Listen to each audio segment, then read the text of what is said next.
শহীদ পরিবারের বিভিন্ন সদস্যরা আজকে আমাদের উপস্থিত আছেন। আমাদের পার্টি বাংলাদেশের সমাজতান্ত্রিক দল বাসদ নারায়ণগঞ্জ জেলা কমিটির সদস্য শ্রমিক নেতা সেলিম মাহমুদ।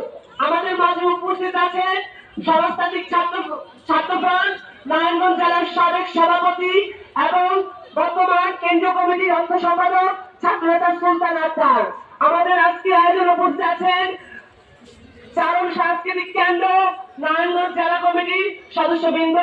আমাদের আজকের আয়োজন উপস্থিত আছেন গার্মেন্টস শ্রমিক ফ্রন্ট নারায়ণগঞ্জ জেলার বিভিন্ন নেতৃবৃন্দ।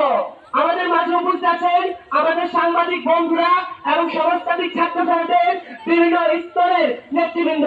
সবাইকে আগামী দিনে শহীদদের চেতনায় উদ্বুদ্ধ হয়ে একটি দুর্বার ছাত্র আন্দোলন গড়ে তোলার জন্য আমাদের আজকের এই সমাবেশ পরিচালনা করবেন সমাজতান্ত্রিক